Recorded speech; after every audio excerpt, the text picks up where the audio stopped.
Pendant que beaucoup profitent de leur week-end pour se reposer, lui, il enfile des gants, rassemble des bénévoles pour nettoyer l'un des symboles d'Abidjan, la lagune ébriée. Il n'est ni ministre, ni maire, encore moins agent des services de nettoyage. Pourtant, chaque semaine, il agit. Aujourd'hui, nous recevons Ibrahim Doumbia, initiateur de Lagune Propre. Bienvenue dans Green Stories. Bonjour Monsieur Doumbia, merci d'avoir accepté notre invitation. Bonjour, merci. Alors, nous sommes curieux de connaître l'homme derrière le concept Lagune Propre. Est-ce que vous pouvez nous parler un peu de vous? Qui est Ibrahim Doumbia? Je suis Ibrahim Doumbia, marié, père de 2 filles et cadre de banque. Cadre de banque. C'est ça. D'accord. Et chaque dimanche, avec les bénévoles, nous nous mettons ensemble pour essayer de nettoyer notre lagune. Ok. Et comment décririez-vous votre enfance d'une manière générale? Je pense avoir une enfance normale. Normale. Papa, maman et une enfance normale, je dirais. Tranquille. Tranquille quand même. Ok. Et comment vos proches vous décrivent en général? Comme quelqu'un de calme, comme vous le D'accord. voyez. D'accord. C'est calme, quelqu'un qui n'aime pas trop les embrouilles. D'accord. Et quelqu'un qui aime agir aussi. Ok.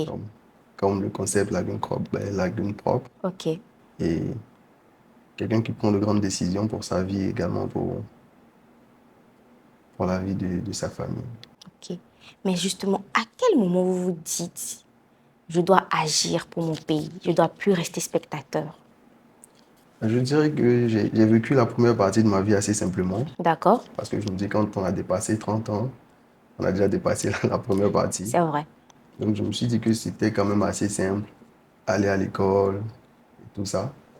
Mais en fin 2025, je me suis dit que pour la deuxième partie, je voulais quand même vivre quelque chose d'exceptionnel. De différent. De différent, voilà. De plus grand, je dirais. C'est ça. Et j'ai essayé beaucoup de choses quand même. Je fais beaucoup de choses, beaucoup d'entreprises et tout ça. D'accord. Et Lagune Propre, c'est vraiment sur un coup de tête, comme ça. Je passais par la Pinasse. D'accord. J'ai vu l'état de la lagune que j'ai vraiment pas apprécié parce que la veille, il n'avait plu. Il y avait beaucoup de saleté. Je me suis dit que non, c'était pas possible. On ne pouvait pas laisser ça faire. Et juste le week-end qui a suivi, vous lancez le concept. avec je crois, 2 personnes. D'accord. Peut-être 3 personnes, peut-être 3 personnes. Ok. Et maintenant, il y a beaucoup de personnes qui nous rejoignent. Au fur et à mesure. Monsieur Doumbia, vous êtes cadre de banque. C'est ça. Donc, vous travaillez du lundi au vendredi. Exactement. Donc, vous auriez pu profiter tranquillement de vos week-ends, samedi, dimanche, pour vous reposer. Pourquoi avoir choisi de nettoyer la lagune ébriée en lieu et place d'un repos bien mérité? Je pense que je me repose le samedi. Le samedi. Mais avec la famille. D'accord. Mais au-delà du repos, je me dis qu'il y a des choses qui nous dépassent quand même. Donc, on ne doit pas s'arrêter à notre propre personne. C'est ça. Voilà. C'est vraiment ce qui nous motive. Quelle est l'image de la lagune qui vous a le plus marqué ces derniers mois? Une fois, on a sorti, je ne sais pas comment on appelle ça en bon français, des basses. Dans la lagune? Dans la lagune, oui, il y en a beaucoup. Médicaments, on va dire, africains. Voilà. Et comment on se sent quand on ramasse ce genre de choses? Quand même. Ce que nous on fait, on découpe et on les brûle. Vous n'avez pas peur des répercussions? Il n'y a pas de répercussions. Est-ce que vous vous souvenez du premier jour de Lagune Propre? On a commencé à Locodro et on me prenait un peu pour un fou. Mais qu'est-ce qu'il fait celui-là? Ou bien il est du gouvernement, qu'est-ce qu'il fait? Non, c'est ça, on vient nettoyer, c'est tout. Avec quoi comme matériel? Le premier jour, je pense qu'on a commencé avec 20 000 francs, 22 000. On a acheté une éponge qu'on a essayé on a essayé de faire un filet comme ça qui pourrait ramasser. Ok. Et puis une pelle. Et je crois que c'était tout. Et pourquoi avoir choisi d'agir plutôt que de simplement balancer des vidéos de dénonciation, comme on a l'habitude de le voir sur les réseaux? Je pense que c'est beaucoup plus simple de faire des vidéos. Mais moi, j'aime vraiment l'action. Je préfère agir que de critiquer simplement. Ok. C'est quelque chose qui me définit, je pense. Ok. Ok. Et combien de bénévoles vous accompagnent actuellement au total? On a un groupe WhatsApp. D'accord. 480 personnes. C'est beaucoup quand même. Généralement, on est à 20-30 personnes à nettoyer. Sur le terrain. Et quels sont les profils en général de ces personnes-là qui vous rejoignent? il y a tous les profils. Il y a des chefs Des chefs d'entreprise, d'entreprise. il y a des entrepreneurs, il y a des juristes, il y a presque tout le monde. Comment on devient bénévole? Comment on arrive vers vous? On a, généralement, sur nos pages, Mhm. on a créé un groupe WhatsApp. Le lien est sur la page. Ok, Et sur chaque vidéo, il y a des gens qui ok, écrivent dans les commentaires ok, qui veulent nous rejoindre. Donc, on leur envoie le lien WhatsApp pour intégrer le groupe. ok. Et comment définiriez-vous Lagune propre aujourd'hui? Qu'est-ce que c'est concrètement? Et ça existe depuis quand? On existe depuis 3 mois maintenant. Depuis 3 mois. C'est ça. On dirait pas. On dirait pas, vu l'écho, vu l'engouement sur les réseaux sociaux, on a tendance à croire que vraiment ça date de très longtemps. Comment vous réussissez déjà à faire entendre votre voix et à faire adhérer un grand nombre de personnes? Parce que vous êtes presque à 500 bénévoles aujourd'hui. Je pense que ces personnes aiment la Côte d'Ivoire. Ça n'a rien à voir avec notre personne. Ok. Donc, voir les images du pays qui, qui ne font pas plaisir à voir, je pense que cela encourage ces personnes à nous rejoindre. Et quel type de déchets vous ramassez le plus souvent? À 80%, les bidons. Ben, on peut tout avoir dans la lagune. Euh, on a même sorti comment on appelle, des fauteuils. Donc, il y a des gens qui viennent jeter Des leurs fauteuils fauteuils, des usés lits, oui, des congélateurs, des réfrigérateurs. On a même vu une voiture. Donc, dans la lagune. oui. Et comment vous... C'est des objets assez lourds. Comment vous arrivez à La, exfiltrer quand tout je dis la ça? voiture, c'est vraiment la carcasse de voiture. On a des pneus, on a vraiment tout. On peut tout avoir dans la lagune. Mais c'est Ok, plus ce qu'on voit, c'est ce qui flotte. Donc les bidons, on c'est en a ça, beaucoup. Voilà, c'est ce qui flotte. c'est Mais ça, en bordure, on peut avoir c'est ça. presque tout. Les déchets humains, de tout ce qu'on peut imaginer. Et après plusieurs nettoyages, 3 mois, c'est quand même beaucoup. Est-ce que vous constatez de l'amélioration? Ou alors, quand vous finissez, que vous revenez sur les lieux, vous retrouvez peut-être même les mêmes déchets ou même plus? Est-ce que vous constatez une amélioration après votre passage? Ouais, je dirais que oui. Il y a des endroits où nous sommes passés. Mhm. C'était vraiment des poubelles quand on est arrivé. Mais maintenant, il y a quand même la marée ramène des bidons, mais C'est ça. c'est devenu juste un peu de saleté, c'est plus des poubelles. Donc, je Et pense que en plus du nettoyage, est-ce que vous sensibilisez aussi ces habitants qui habitent aux abords de la lagune, qui quand même, on a vu des vidéos, qui sont elles-mêmes responsables souvent de la pollution plastique sur la lagune ébriée? Est-ce que vous vous limitez seulement au nettoyage ou en dehors du nettoyage, il y a un aspect de sensibilisation? on fait beaucoup de sensibilisation. Et ce qu'on a constaté, c'est que quand on va travailler dans les zones habitées, Mhm, les populations prennent le relais. Et à chaque fois qu'on a travaillé dans des zones habitées, les gens mhm. sont venus spontanément nous aider, sans qu'on demande. Ce Sans n'était qu'on pas des demande. bénévoles. D'accord. Voilà, donc, quand on travaille dans les zones habitées, parce que la lagune, ce n'est pas seulement des endroits habités, les Mhm. populations viennent toujours nous aider. Que ce Ok, soit à Blocos ou encore à Lokodro, ok, les gens viennent nous aider et après notre passage, généralement, ils tiennent le lieu propre. ok. C'est encourageant. Quand même. Et en termes de financement, le nettoyage demande assez de moyens quand même, de la logistique, voilà. Comment vous financez vos activités en 3 mois d'existence? Comment vous arrivez à supporter ça financièrement? Avec les bénévoles avec les bénévoles, on se met ensemble et on finance. Des cotisations des bénévoles. C'est pas des cotisations, Mais comment vous appelez ça alors? euh, comment je veux dire, c'est pas des cotisations organisées, c'est vraiment spontané. Quand on doit Ok, faire une activité, ok, on dit le montant dont on a besoin et ok, chacun a à son niveau ce qu'il peut faire. Donc, ok. Et quels outils vous utilisez aujourd'hui? aujourd'hui, Majoritairement des filets. on a des filets, râteaux, des D'accord, pelles, d'accord. Donc chacun peut venir avec aussi également. Il y a des avec gens qui aussi. viennent avec, c'est ça. D'accord. Et qu'est-ce qu'il manque aujourd'hui à Lagune Propre pour aller plus loin, par exemple? De quoi avez-vous besoin pour aller peut-être renforcer vos activités et aller même au-delà de la lagune ébriée? Les gens auraient tendance à dire les moyens, mais je pense que on a besoin de plus de personnes qui prennent conscience. Pour nous, c'est ça, parce que c'est pas, c'est pas en nettoyant la lagune qu'on fera changer les choses. Pour nous, c'est, on a besoin que les gens prennent conscience, que l'indifférence disparaisse. Comme je te le disais au début, on n'est vraiment pas concentré sur tout ce qui est moyen. On veut dire aux gens que avec presque rien, on peut C'est faire ça, beaucoup. C'est on peut vraiment faire ça beaucoup. notre message. Et puis, on aimerait savoir Selon vous, quand vous observez de vos activités de terrain, pourquoi malgré tout ce qui est sensibilisation, action de nettoyage, les gens continuent quand même de jeter des ordures dans la rue, dans la lagune? Je pense que le plus gros problème, c'est l'indifférence, comme je disais. L'indifférence. Ils ne se sentent pas Voilà. concernés par... Peut-être que ça ne leur parle pas. Les bidons, c'est juste la conséquence de l'indifférence. OK. Sinon, quand on voit un endroit sale que ça nous dérange, certainement qu'on ne va pas continuer à jeter. Et justement, quel est ce comportement-là que les Ivoiriens devraient arrêter en priorité aujourd'hui? Arrêter de penser que l'espace public, c'est l'affaire de l'État. Ah, Ça, c'est un gros problème. OK, Arrêter de penser que l'espace public, c'est du ressort de l'État. c'est ça. Public, ça veut dire que c'est pour nous tous. On passe tous là, donc la responsabilité commune devrait Concerner tout le monde. tout le monde. Et souvent, on te dit, c'est pas chez toi, C'est ça, mais c'est chez tout le monde. Quand on c'est dit chez tout le public, ça veut monde. dire que c'est chez tout le monde. Effectivement, Chacun devrait faire la police. c'est ça. Voilà.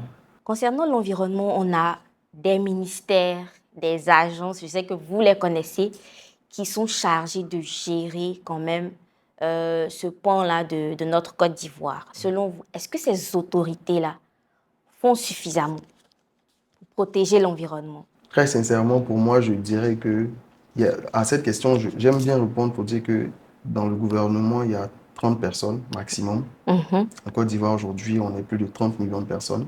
tout à fait. Une personne n'arrive pas à combler ses propres problèmes, ses propres désirs à Mhm, elle-même mhm, et également celle de sa famille, les problèmes de sa famille. mhm. Comment est-ce qu'on veut que 30 personnes arrivent à résoudre les problèmes de 30 millions de personnes? C'est une question. D'accord. Donc, Je n'aime pas trop parler de ce que les autorités devraient faire. OK. Moi, j'aime vraiment me concentrer sur les personnes parce que je D'accord, me les dis que citoyens. voilà, Mhm, 30 millions mhm. de personnes peuvent faire plus que 30 personnes, quels que soient les moyens que ces 30 personnes peuvent Tout à avoir. fait. Tout à fait. Et au niveau personnel, comment votre famille perçoit ce nouvel engagement que vous avez pris il y a 3 mois de nettoyer la lagune avec un groupe de bénévoles? Comment ils vivent ça? Votre famille et vos proches. Au début, je pense que au début, beaucoup de personnes ne comprenaient pas, surtout ma mère. Qu'est-ce qu'elle disait? Mais ils cherchent quoi sur l'eau? Et qu'est-ce que vous avez répondu? Alors, c'est pas moi qui a posé la question, elle a À vos parlé à proches. mon oncle. D'accord, d'accord. Mais maintenant, je pense qu'elle comprend. Elle comprend que c'est quelque chose qui, qui, qui, qui dépasse son fils et que c'est juste pour lui un moyen de participer au bien-être de son pays. C'est ça.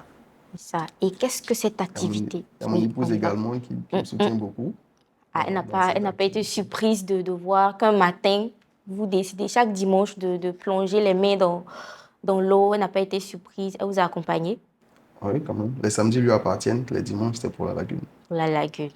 D'accord. Et on la salue au passage. Qu'est-ce que cette belle initiative vous a appris sur l'être humain en 3 mois? C'est court et c'est pas court en même temps. Qu'est-ce que vous retenez de ces différentes opérations que vous avez eues à mener, humainement parlant? Qu'est-ce que vous retenez? Ce que je retiens, c'est que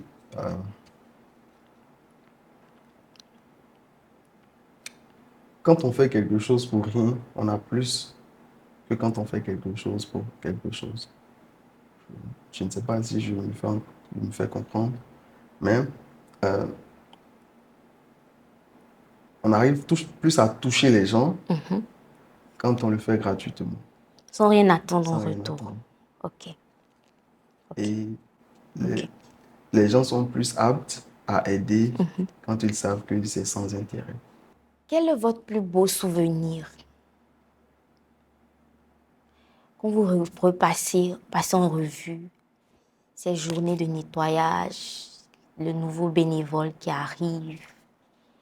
Quel est votre plus beau souvenir déjà? Mon plus beau souvenir, c'est de voir des gens travailler gratuitement, OK. mais avec une telle envie que tu te demandes, est-ce qu'il y a quelque chose que toi, tu ne vois pas? Et ils viennent gratuitement et ils travaillent avec plus de passion que toi. dont tu te demandes. Ok. C'est que, voilà, je pense que c'est ce qui me marque le plus quand C'est chaque ça. dimanche, C'est ça. tu vois des gens faire plus que ce que tu pourrais faire. Et ça, c'est... Et ils sont de plus en plus Ils sont de nombreux. plus en plus nombreux, effectivement. Et par derrière, votre plus grande déception, par contre, qu'est-ce que c'est? On avait nettoyé une rive Mhm. et après, c'est parce que c'est après les pluies qu'on a beaucoup de problèmes. Et C'est ça. après la pluie, on est venu trouver là, il y avait beaucoup plus que ce qu'on avait ramassé. Et ça, c'était Waouh, quand même un peu décevant. décevant. Donc, Et vous avez repris le on a travail nettoyé. à zéro. Aujourd'hui, quel est votre plus grand rêve pour Lagune Propre? Et au-delà de cela même, pour la Lagune Ébriée. Mon plus grand rêve pour la lagune propre, c'est que ce ne soit plus nécessaire. C'est de dire que les gens se disent, ah ouais, mais aujourd'hui, on n'a plus besoin de lagune propre parce que Ok, la lagune ok. a repris vie. Sa couleur. Est-ce que vous pensez que après avoir nettoyé la lagune ébriée, on va refermer le chapitre lagune propre ou est-ce que lagune propre va se mouvoir sur donner autre chose que ce que vous faites actuellement? Actuellement, la lagune propre, je pense que c'est juste une partie des problèmes que nous avons. Nous, D'accord? au-delà de la lagune, on a quand même d'autres ambitions, Lesquels? que ce soit tout ce qui est vert, nos forêts qui disparaissent D'accord? également, D'accord? l'orpaillage clandestin qui est en train D'accord? de... Nos fleuves qui Ok. souffrent aujourd'hui d'orpaillage clandestin. Donc, en dehors de lagune propre, est-ce que vous menez d'autres activités dans le cadre de la protection de l'environnement? Notre première activité en dehors de lagune propre, ce sera demain, ce dimanche-là. On D'accord? sera au Banco D'accord? avec les bénévoles D'accord? pour une sensibilisation, que ce soit de la forêt que de la lagune. Là, Ok. on vient vraiment à la source de la lagune, Ok. parce que la lagune commence juste à côté du Banco. Ok. Et on sera au Banco demain pour essayer de sensibiliser les personnes qui viennent au Banco sur la nécessité de nous sauver nous-mêmes, pas de sauver la lagune et C'est pas de ça. sauver la planète. C'est ça.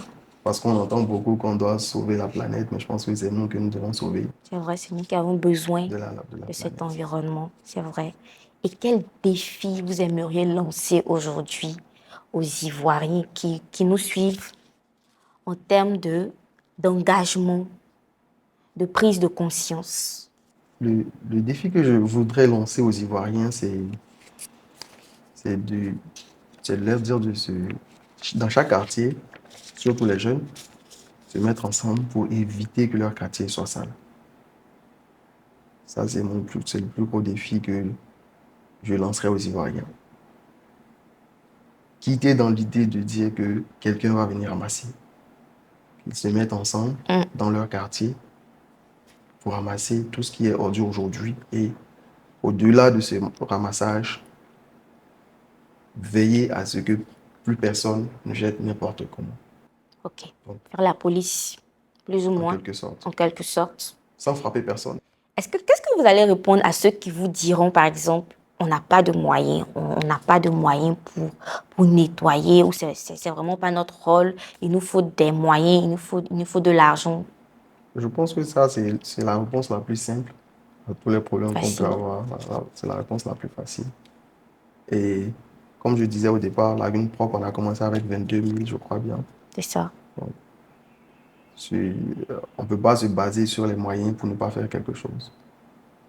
Donc, ils peuvent commencer avec une seule pelle, 3 000 francs, Et avec de la volonté. avec de la volonté, juste de la volonté. C'est ça. Même sans argent, en réalité, ils peuvent commencer. En tout cas, avec vous, on se rend compte que c'est bien possible. Et aujourd'hui, qu'est-ce que vous aimeriez laisser à vos enfants? Qu'est-ce que vous aimeriez qu'elles disent, vos filles, dans 20, 30, 40 ans, quand elles verront ce que vous êtes en train de faire aujourd'hui? Pour la lagune, Oui. je veux que mes enfants, mes petits-enfants disent de mes images que c'est de l'IA. Pourquoi?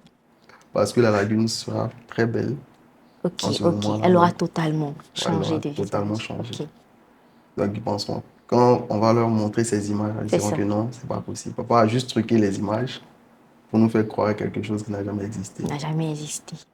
On espère que ça sera une Pour la réalité lagune. dans 10, 20 ans, 30 ans. Maintenant, Merci. pour la Côte d'Ivoire, je leur souhaite de vivre dans une Côte d'Ivoire meilleure que ce qu'on voit aujourd'hui, comme à l'image de la lagune. D'accord. Une Afrique plus grande également. Merci, Monsieur Doumbia, Je vous en prie. d'avoir accepté notre invitation. Merci.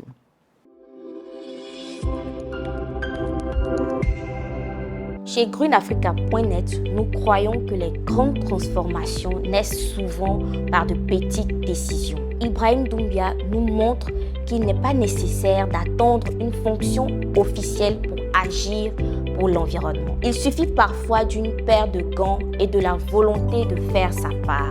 Merci de nous avoir suivis. Abonnez-vous pour découvrir encore plus de profils inspirants et on se dit à très bientôt pour un nouveau numéro de Green Stories.